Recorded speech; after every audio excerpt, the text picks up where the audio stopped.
Dari pembahasan Kitab Tauhid jilid 2, kita membahas beriman kepada hari akhirat di pasal yang keempat, kiamat dan tanda-tandanya. Dalil-dalil tentang kiamat sudah kita sampaikan pekan lalu. Sekarang kita berlanjut kepada tanda-tanda kiamat, alamatus sa'ah, dengan mengumpulkan beberapa sumber hadis yang sahih. Para ulama membagi tanda ini menjadi dua, alamatus sughra wa alamatul kubra, tanda kecil kiamat dan tanda besar kiamat, atau orang menyebut tanda kiamat kecil, tanda kiamat besar. Nah, pagi ini kita membahas tanda-tanda kiamat, yaitu tanda-tanda kecil kiamat. Tanda-tanda besarnya ba'da Syawal insyaallah. Tanda-tanda kecil kiamat ini para ulama membagi lagi yang sudah terjadi, yang sedang terjadi, dan yang akan terjadi. Ada 3 masa. Yang sudah terjadi, nah ini sebenarnya banyak, bukan ini saja. Banyak kalau kita telusuri hadis yang sahih. Nah, tapi tentu tidak cukup waktu, kita sampaikan beberapa saja. Pertama, diutusnya Nabi. Yang kedua, diwafatkannya Nabi. Dan yang ketiga, terbelahnya bulan. Nah, rujukan kita tambahkan, karena kitab ini merupakan kesimpulan ringkasan, kita tambahkan dari kitab hasil karya Dr. Ahmad Mustafa Mutawalli, ya, yang mau menambah wawasan. Judul aslinya Ar-Riyad An-Nadirah fi Sahih Ad-Daril Akhirah. Sudah diterjemahkan ke dalam bahasa Indonesia, yaitu misteri kematian. Nah, di dalam disampaikan tanda kiamat itu. Nah, tentang diutusnya Nabi Sallallahu Alaihi Wasallam disampaikan oleh beliau dalam hadis Anas dan diriwayatkan oleh Al-Bukhari dan Muslim.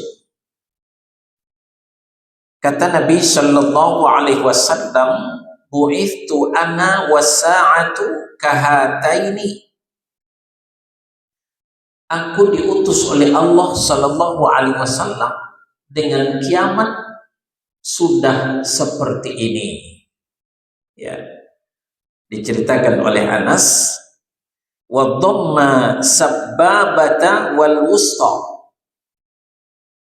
Beliau menyatukan antara jari telunjuknya dan jari tengahnya. Jadi beliau mengisyaratkan seperti ini, antara aku diutus dengan kiamat sudah seperti ini. Artinya kiamat sudah dekat.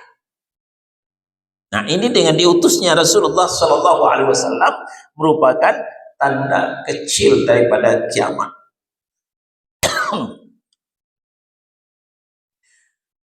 Lalu tentang wafatnya beliau, ini hadis dari Auf bin Malik radhiyallahu an, diriwayatkan oleh Al-Bukhari. Kata Nabi Shallallahu Alaihi Wasallam ketika selesai perang Tabuk, ya, apa kata Nabi? Ketahuilah oleh kalian, di antara tanda kiamat itu mauti, dengan wafatnya aku. Ya. baina yadayi sa'ati mauti. Di antara tanda sudah dekatnya kiamat dengan kematianku nanti, kata Nabi. Sudah dua. Kemudian yang ketiga, terbelahnya bulan. Nah, mungkin sebagian kita merasa aneh, emang bulan pernah terbelah apa? Masih utuh kok. Di masa Nabi, Nabi itu pernah ditantang oleh kafir Quraisy. Muhammad, kalau kau memang seorang Rasul, nah, coba tunjukkan buktinya. Nah, ketika itu Nabi menunjukkan mukjizatnya dengan membelah bulan. Dikatakan Allah Subhanahu wa taala dalam surah Al-Qamar ayat 1. Iqtarabatis sa'atu wan syaqqal qamar. Telah dekat datangnya saat itu, saat kiamat, dan telah terbelah bulan. Ya, di dalam Al-Qamar ayat 1. Ya, kita cukupkan sampai di sini yang sudah terjadi. Nomor A. Nah, sekarang lebih banyak lagi yang nomor B yang sedang terjadi. Tanda-tanda kiamat kecil yang sedang terjadi. Apa saja itu? Pertama, tahun-tahun tipu daya dan ruwaibithah. Hadis sahih Abu Hurairah riwayat Ibnu Majah. Benarkah ini sudah terjadi? Kita bisa rasakan mana yang lebih banyak sekarang, yang benar atau yang dusta. Ya. Sekarang kita lihat tiada hari tanpa dusta. Keseharian kita dihiasi dengan dusta. Mungkin tidak dari kita, tapi dari orang-orang sekitar kita. Mari kita dengarkan hadis dari Abu Hurairah radhiyallahu anhu, diriwayatkan oleh Ibnu Majah. Kata Nabi sallallahu alaihi wasallam, qabla sa'ati sanawatun khadda'atun. Sebelum terjadi kiamat akan ada tahun-tahun tipu-tipu. Artinya tahun nggak benar. Bukan tahun yang nggak benar, orang yang hidup di tahun itu banyak yang tidak benar, banyak yang bohong, banyak yang dusta. Seperti apa? Yusaddaqu fihal kadzib. Saat itu orang-orang jujur didustakan. Sementara wa yukadzabu fihas shadiq. Dan para pendusta malah itu yang dibenarkan. Orang jujur didustakan. Siapa orang jujur? Para ulama. Para ulama yang bicaranya qala Allah wa qala Rasul wa qala sahabah, itu didustakan. Dari mana tadi? Habis kajian. Siapa yang ngaji? Oh, yang jenggotan itu ya?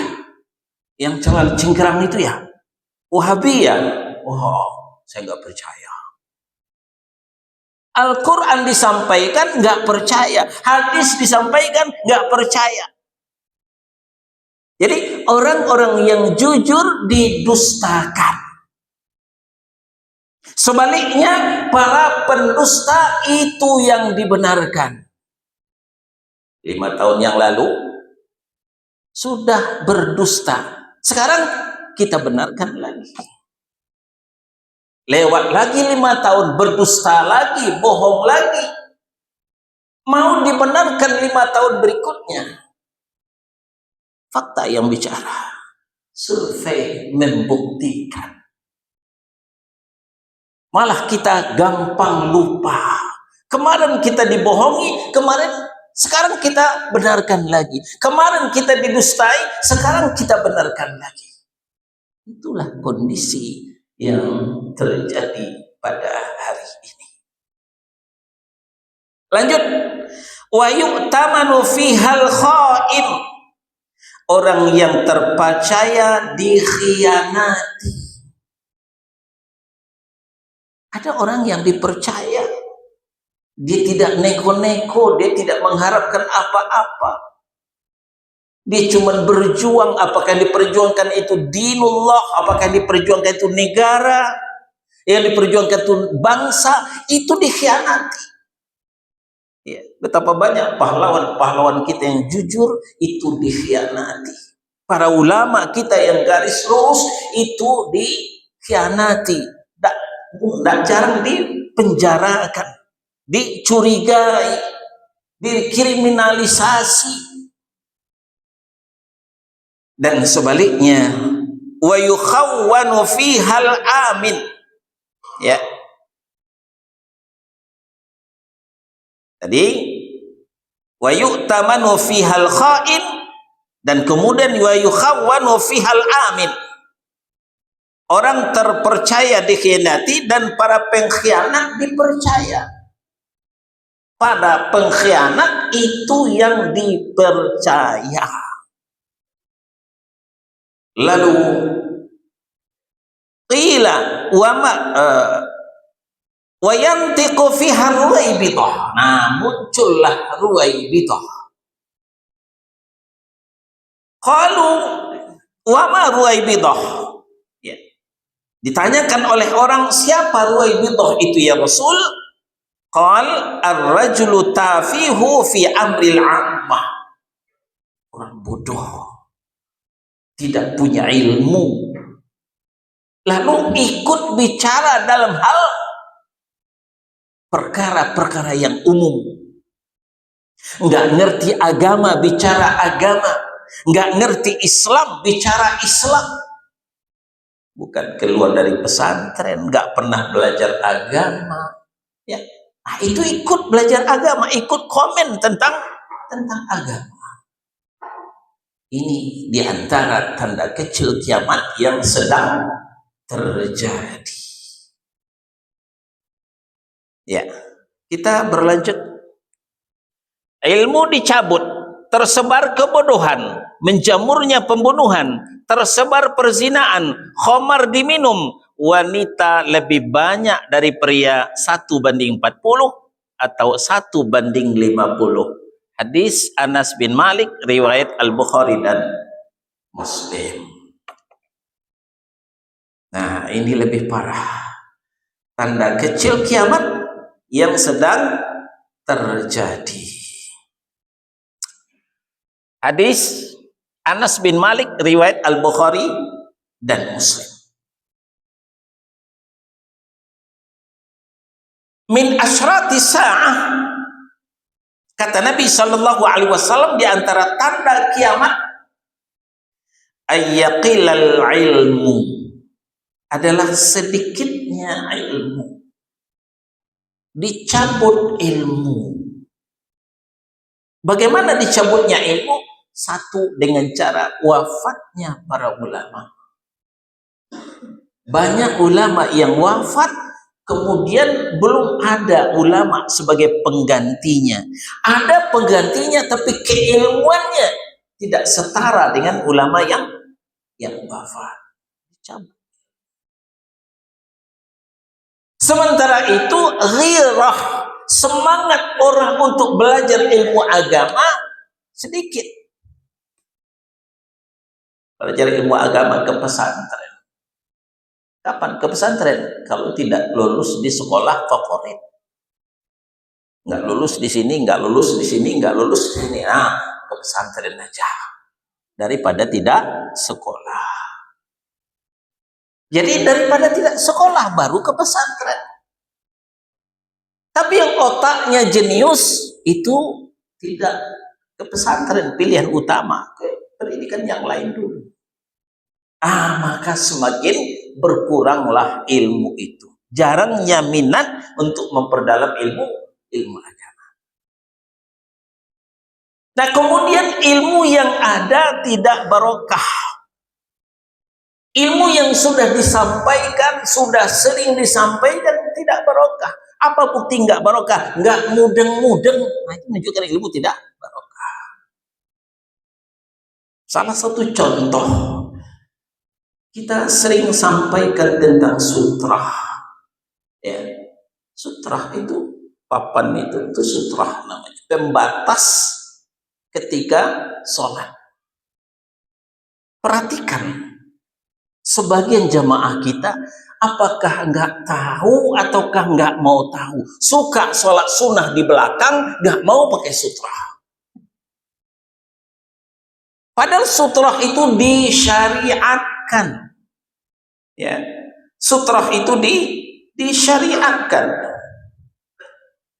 Dalam hadis yang sahih dikatakan oleh Nabi Shallallahu Alaihi Wasallam, ya, bahwa ketika sholat itu kita disyariatkan memakai sutrah.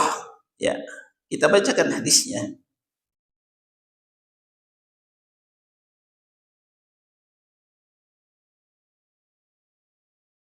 Apa kata Nabi?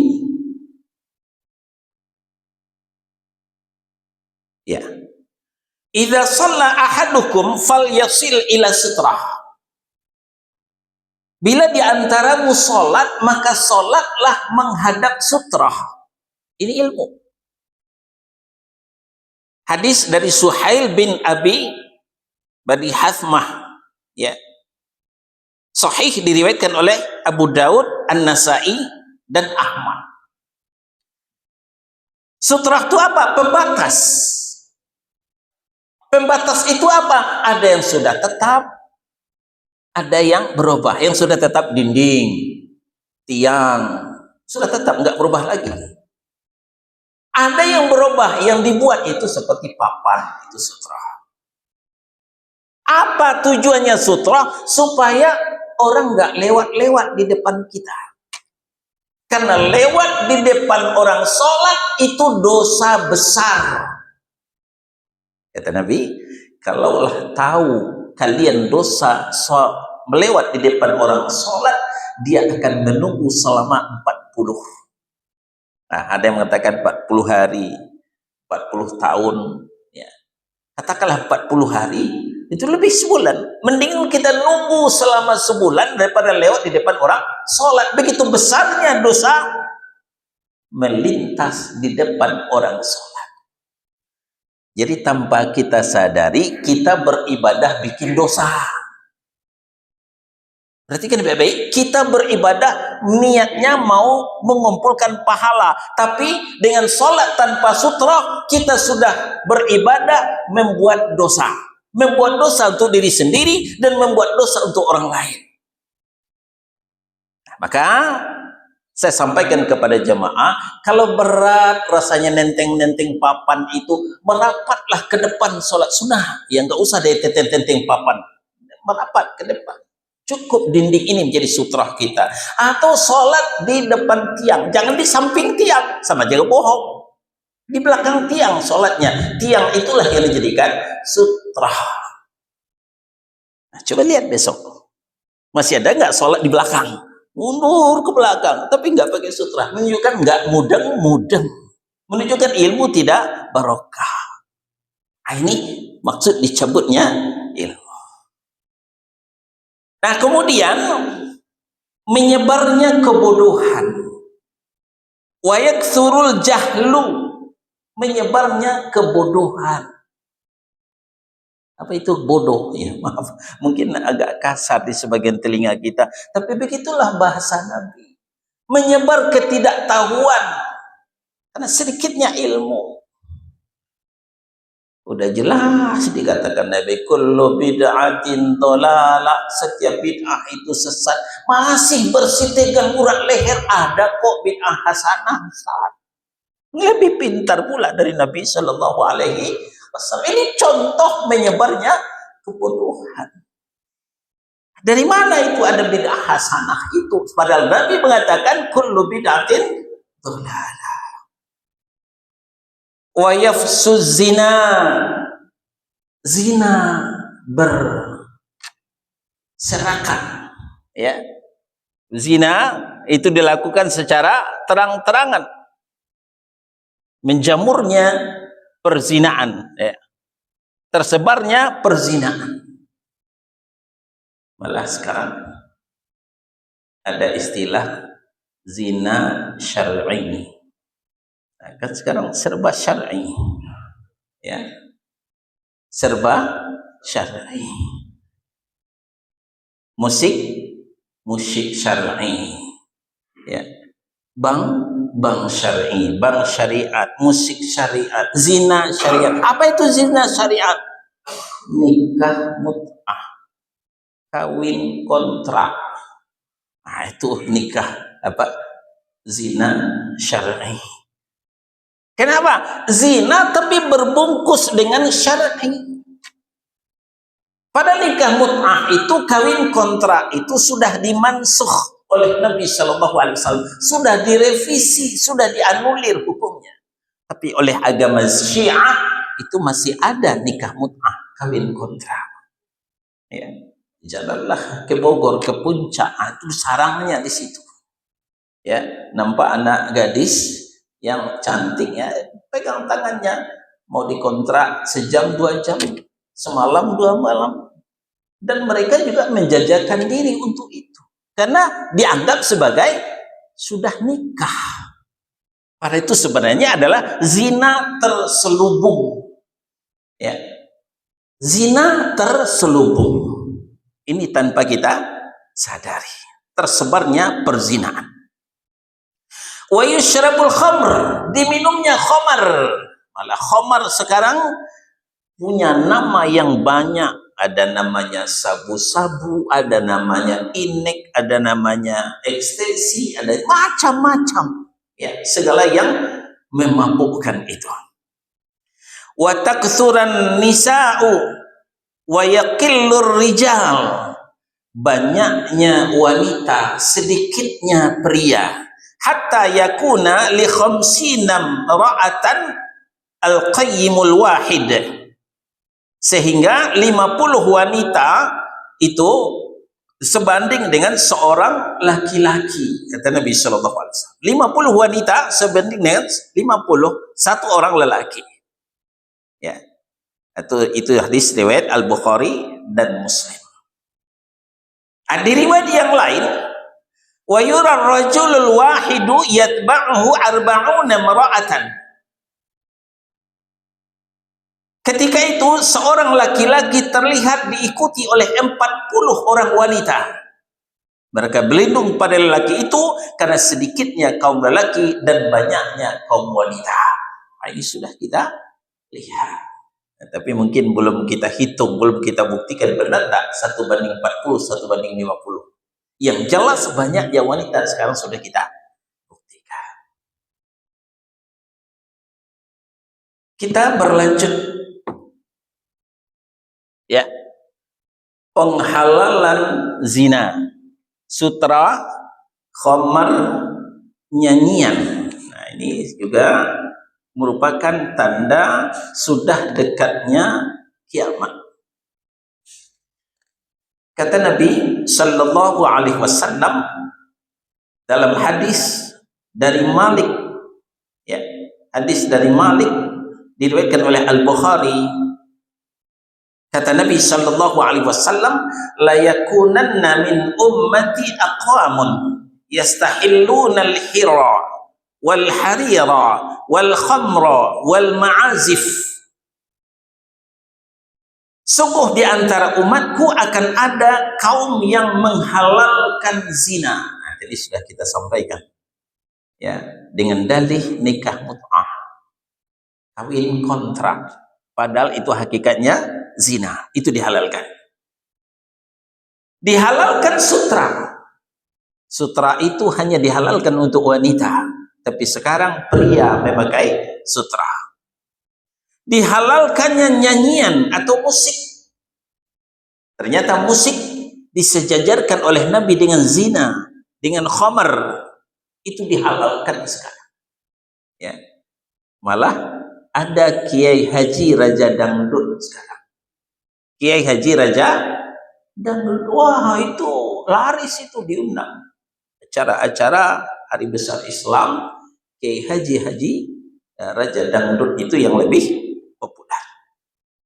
Malah dulu saya ingat ada film Nada dan Dakwah, ya, perpaduan antara dakwah dengan musik, dengan nyanyian. Ternyata Nabi sudah mengatakan nanti musik akan dihalalkan, menunjukkan asalnya musik itu haram. Dan sepakat madzhabul arba'ah, 4 mazhab tentang pengharaman musik. Nah, tapi sekarang banyaklah orang termasuk Ustadz Kondang membela kehalalan musik. Ya. Lalu selanjutnya kata Nabi sallallahu alaihi wasallam, fayubayyituhumullahu wa yada'ul alam wa yamsakhu akharina qiradatan wa khanazira ila yaumil qiyamah. Lalu Allah membinasakan mereka pada malam hari. Allah menimpakan gunung itu pada mereka dan merubah wujud mereka sebagai lainnya menjadi kera dan menjadi babi sampai hari kiamat. Nah, ini barangkali belum terlihat. Ya. Mereka dibenamkan ke dalam bumi, ditimpakan gunung kepada mereka, ini sudah terjadi. Di mana? Nah, dulu entah tahun berapa kita diberitakan di Jawa Tengah, ya, tempat maksiat itu ditimbun oleh gunung. Gunung itu berjalan di tengah malam. Ketibanlah itu yang menjadi kuburan mereka. Ya. Nah, terakhir di Sumatera Barat, ya, ketika walimatul urus, pesta pernikahan, diundanglah organ tunggal, lalu bernyanyi, berdangdut, ria, bermusik ria, lalu gunung di belakang mereka runtuh, mengubur mereka. Mereka tidak bisa lagi diselamatkan. Di situ langsung kuburan mereka. Ini sudah terjadi. Mereka dibenamkan ke dalam bumi. Tapi yang wajahnya dirubah menjadi babi, nah ini belum terjadi. Ini akan terjadi nanti. Ini disampaikan oleh Nabi sallallahu alaihi wasallam. Kita berlanjut kepada yang akan terjadi. Ya. Kepada yang akan terjadi. Ini ada di kitab kita. Dalam hadis dari Abu Hurairah radhiyallahu anhu diriwayatkan oleh Muslim. Ya. Hadis Abu Hurairah radhiyallahu anhu diriwayatkan oleh Muslim. Kata Nabi sallallahu alaihi wasallam, la taqumus sa'atu hatta yuqatilal muslimuna al-yahuda fayaqtulahumul muslimuna hatta yakhtabi al-yahudiyyu min wara'il hajar wasyajar fayaqulul hajar wasyajar ya muslim ya abdallah hadha yahudiyyun khalfi fata'ala faqtulhu illal gharqad fa innahu min syajaril yahud. Kiamat tidak akan terjadi, kata Nabi, sebelum orang-orang Islam memerangi orang Yahudi. Jadi kalau sekarang kita melihat pemandangan di Gaza, ya, di Filistin, ya, kadang-kadang kita pesimis, nggak mungkin Islam akan bangkit, akan cincai Islam ini, habis menjadi bulan-bulanan Yahudi. Gencatan senjata, ternyata akhirnya bohong. Kita putus asa. Kita berkecil hati. Nah, ternyata setelah mendengarkan hadis ini, kita bisa optimis kembali. Tidak akan terjadi kiamat, kata Nabi, sebelum kaum muslimin akan memerangi orang Yahudi. Ya. Kiamat tidak akan terjadi sebelum orang Islam, kaum muslimin memerangi orang Yahudi. Maka orang Islam membunuh mereka sampai orang Yahudi lari bersembunyi di belakang batu dan pohon. Orang ngumpet tanda takut, tanda berani. Takut. Sekarang dia berani. Kaum muslimin takut. Suatu saat akan berbalik, kaum muslimin berani. Mereka takut. Kenapa? Sumber keberanian itu adalah tauhid. Kenapa pada hari ini kaum muslimin banyak takut? Karena tauhid mulai kendor. Tauhid mulai dikuasai oleh syirik. Nah, suatu saat ketika syirik sudah bisa kita berantas, tauhid sudah kembali naik, kembali tegak, bersinar. Nah, semangat jihad pun membara ketika itu. Inilah yang ditakuti oleh orang-orang Yahudi. Kalau semangat jihad telah membara, dibuktikan dengan setiap subuh masjid penuh sesak. Ini bukti semangat jihad membara. Sholat subuh masjid penuh sesak seperti sholat Jumat. Mulailah mereka takut lari dan bersembunyi di belakang batu dan belakang pohon. Maka batu dan pohon itu berkata, ini juga bagian dari tanda kiamat. Benda mati seperti batu dan pohon bisa bicara. Apa kata batu dan pohon? Ya Muslim, ya Abdullah, wahai hamba Allah, ini ada Yahudi di belakangku. Kemarilah, bunuhlah dia. Kata batu, kata pohon. Illal gharqad, kecuali pohon gharqad itu yang tidak bicara. Kenapa? Karena gharqad itu adalah pohon Yahudi. Nah, mungkin sampai di sini kita setengah percaya, masa sih? Masa sih pohon bisa bicara? Masa sih batu bisa bicara? Tapi Yahudi ternyata percaya. Yahudinya Yahudi percaya dengan hadis ini. Apa yang mereka lakukan? Mereka berlomba-lomba menanam pohon kurma. Silahkan buktikan sendiri. Yang punya kelebihan rezeki, yang punya kelapangan waktu, setelah umroh di Makkah, ziarah ke Madinah, berwisatalah ke Syam, ke Palestina. Nah, di situ akan menyaksikan kita pohon gharqad ditanam oleh orang Yahudi. Nah, yang belum sempat ke sana boleh nanti nanya ke Mbah Google. Klik pohon gharqad itu keluar seperti apa dia? Ya, sebangsa pohon berduri, itu pohon Yahudi. Ini diantara kiamat kecil yang disampaikan oleh Nabi Sallallahu Alaihi Wasallam. Ya, sebenarnya banyak lagi kalau kita gali hadis, termasuk ya seorang Buddha melahirkan tuannya, itu juga dikatakan oleh Nabi Sallallahu Alaihi Wasallam, tapi tidak sempat kita tuliskan semuanya. Silahkan Bapak, Ibu, Saudara yang bertanya, ya, seputar tanda-tanda kiamat kecil, baik yang sudah pernah terjadi, yang sedang terjadi, dan yang akan terjadi. Silakan. Ya, silakan Pak Karsono. Kenapa, Bu?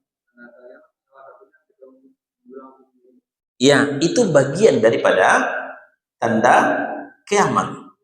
Itu juga disampaikan oleh Nabi Sallallahu Alaihi Wasallam. Ya. Ya. Diawali dengan orang yang bertelanjang kaki, tidak pakai sendal, tidak pakai baju. Ini menunjukkan orang yang papa, yang sangat miskin. Sekarang berlomba-lomba mendirikan gedung bertingkat. Artinya dia sudah kaya sekarang, yang tadinya miskin. Itu juga dikatakan oleh Nabi Sallallahu Alaihi Wasallam tanda-tanda kiamat.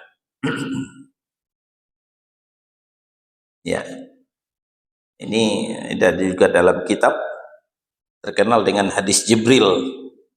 Ya, hadis Jibril ketika Jibril menyamar sebagai seorang laki-laki yang sangat putih bajunya, yang sangat hitam rambutnya, lalu duduk di depan Nabi Shallallahu Alaihi Wasallam, menyandarkan kedua lututnya di kedua lutut Nabi Shallallahu Alaihi Wasallam, meletakkan kedua telapak tangannya di kedua paha Nabi Shallallahu Alaihi Wasallam.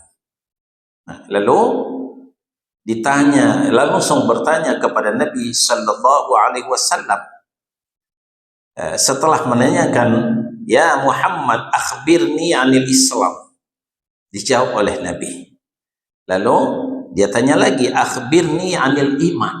Dijawab juga oleh Nabi. Lalu dia bertanya, akhbirni anil ihsan. Dijawab juga oleh Nabi.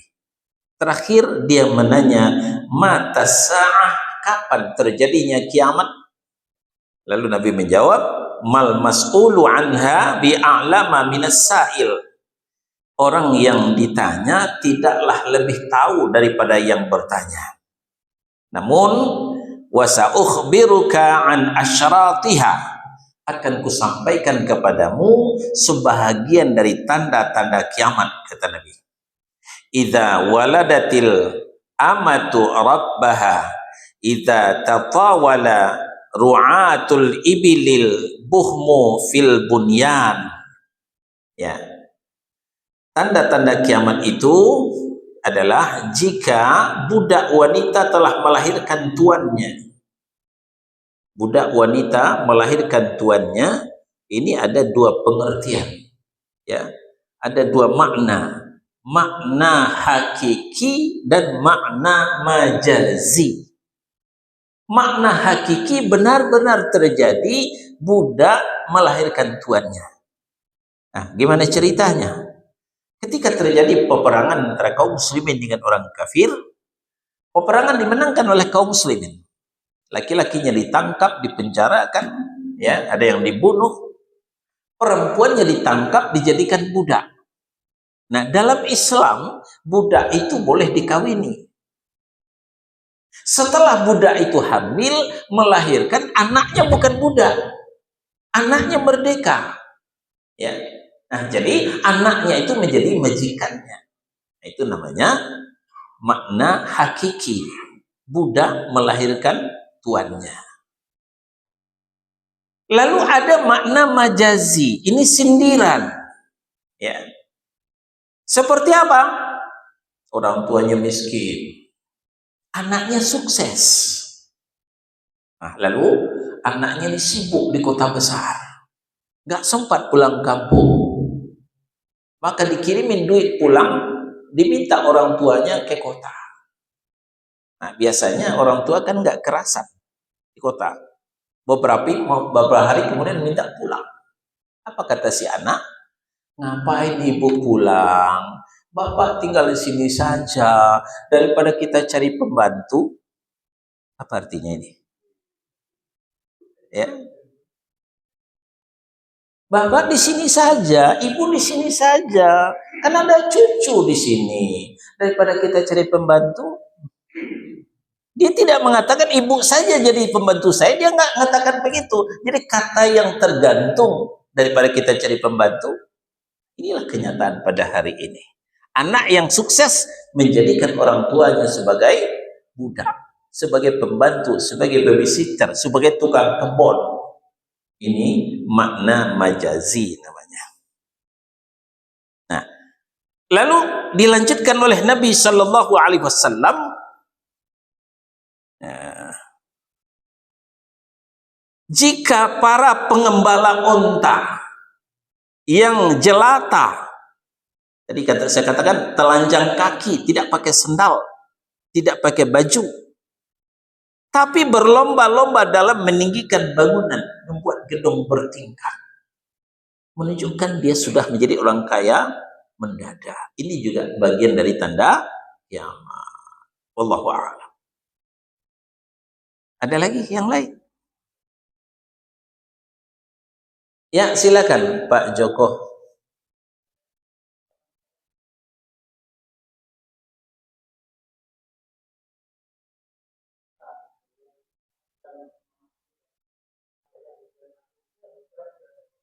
Betul sekali. Itu dikelompokkan oleh para ulama kepada alamatul kubra, tanda-tanda besar kiamat. Berarti kiamat sudah semakin dekat. Ketika Imam Mahdi sudah turun, ketika Nabi Isa sudah turun, ketika Dajjal sudah muncul, ketika Ya'juj dan Ma'juj juga sudah muncul. Insya Allah ba'da Syawal nanti ini kita bahas.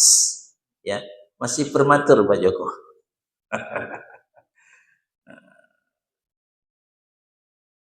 Ada lagi yang lain? Seputar tanda kiamat kecil.